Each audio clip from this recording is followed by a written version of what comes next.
가족의 안전을 위한 채널 아이와차입니다.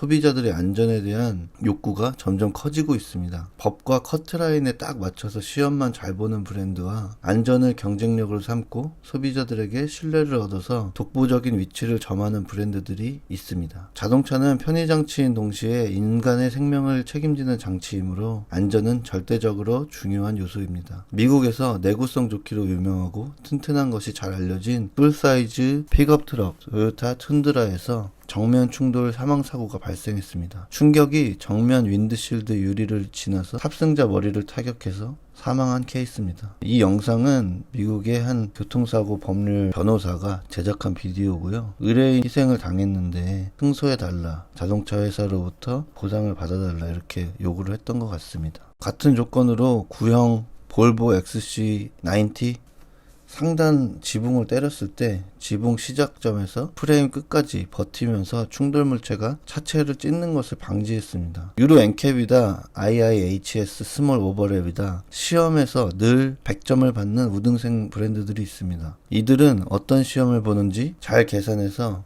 차체 안전성을 업데이트하고 해당 부분만을 보강을 합니다. 하지만 사고는 테스트 시험과 동일하게 벌어지지 않죠. 때문에 자동차 회사라면 공개 시험은 당연히 좋은 성적을 받아야 할 것이고요. 진짜 경쟁력을 갖춘 회사는 안전 철학을 가지고 다양한 준비를 해서 내놓는 회사입니다. 경쟁력을 갖추는 브랜드는 누가 시키지 않아도 시험 항목에 없어도 챙기는 겁니다. 2002년에 나온 볼보 XC90 차체는 무려 12년이 지나 2014년 스몰 오버랩 테스트가 미국 IIHS에 도입된 시점에서 테스트 해봤는데요. 이때 탑 세이프티 픽 플러스 등급을 받았습니다.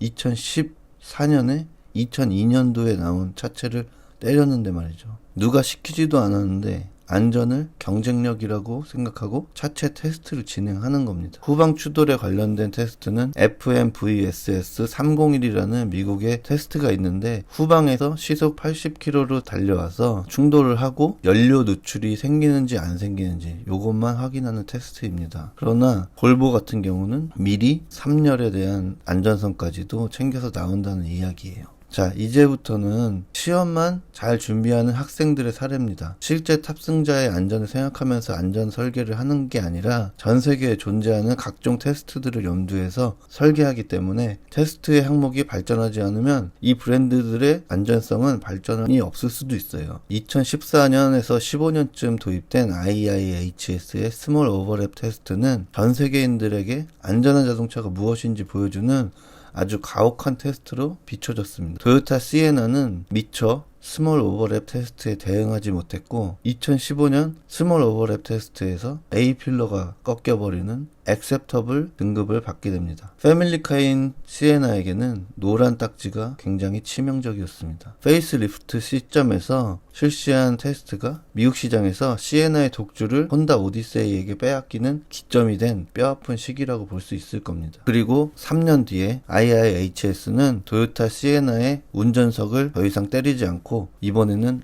반대편인 조수석을 때립니다. 생각도 하지 못했겠죠. 결과는 마지날 등급을 받았습니다.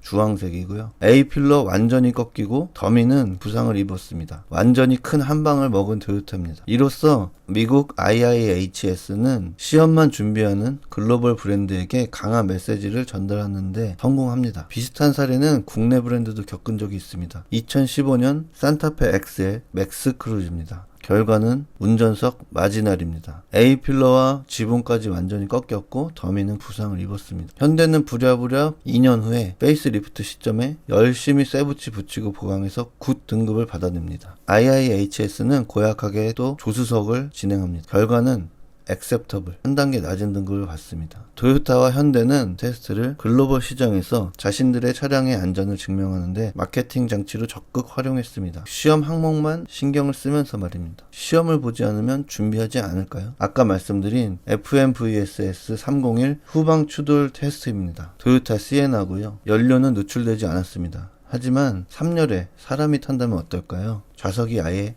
삭제가 되죠. 기아 소렌토 R입니다. 3열은 사람을 태우면 안 되는 공간이 맞습니다. 또한 브랜드들의 보이지 않는 내외수 차별은 존재하는데요. 부모님들이라면 아시겠지만 아이소픽스라는 카시트를 설치할 수 있는 앵커 시스템인데요. 이 앵커 시스템을 우리나라처럼 개수를 미처 표기하지 못한 국가에는 2개만 달아줍니다. 카시트를 양쪽에 달고 보호자가 가운데 앉는 것과 2열 중앙 가장 안전한 좌석에 카시트를 설치하고 부모가 사이드에 앉는 것, 안전과 편의 면에서 어떤 것이 더 유리할까요? 미국 사람들은 왜 3개를 달아놓게 했을까요? 카시트를 설치할 수 있는 좌석 선택지를 많이 주는 게 좋겠죠. 그리고 이 영상은 남미의 라틴 엔캡 영상입니다. 라틴 엔캡은 미국 자동차와 라틴 아메리카에 수입되는 자동차의 안전장치 옵션 차별을 지속적으로 문제 제기해왔습니다. 그러나 자동차 브랜드들은 법적 안전기준이 낮은 남미의 안전장치 원가 절감을 해왔고 변화가 보이지 않자 라틴 엔캡은 별을 빵개 줘버립니다. 현대 투싼은 이번에 빵개를 받았습니다.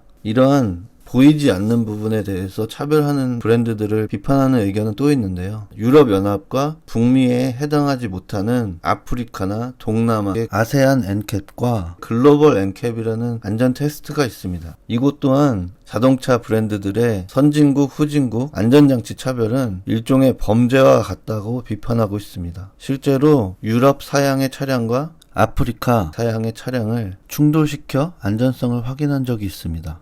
대한민국도 미국이 아니고 유럽이 아니기 때문에 같은 모델의 해외 테스트만 보고 판단하시면 안 됩니다. 어떤 것이 바뀌어 있을지 모릅니다. 주로 안전벨트 웨빙, 리트랙터, 프리텐셔너, 차일드 쉿, 테더 앵커, 개수 많은 부분들이 원가 절감으로 삭제되고 있습니다. 자동차 제조사들은 보이지 않는다는 이유로 안전성을 다르게 만들거나 안전장치를 빼거나 하는 꼼수를 더 이상 쓰지 않았으면 좋겠습니다. 미국 아이들은 안전해야 하고 유럽 아이들만 소중합니까? 껍질만 그럴싸한 차를 만드는 것이 아니라 수출 사양과 차별이 없고 보이지 않는 곳까지 세심하게 신경 쓴 단단한 차를 만들어주세요. 보이지 않는 곳 몇백 원 아낀다고 없애지 마시고 꽉꽉 채워 넣어서 실제 사고에서 이 장치들이 승객을 실제로 지켜주고 큰 역할을 하게 했을 때 더 큰 마케팅 효과를 얻을 수 있을 겁니다. 소비자들이 수천만 원을 주고 자동차를 구입한다는 것은 우리 가족의 안전을 지켜준다라는 기본적인 믿음이 있기 때문입니다. 당연히 다 지켜주겠지라고 생각하지만 원가 절감으로 이것저것 빼서 기본적인 부분에서 지켜주지 못해 다치거나 사망하면 안타까운 일일까요? 기본적인 부분들을 잘 지켜나가면서 상품성을 높이고 발전시켰으면 좋겠습니다. 자동차 제조사들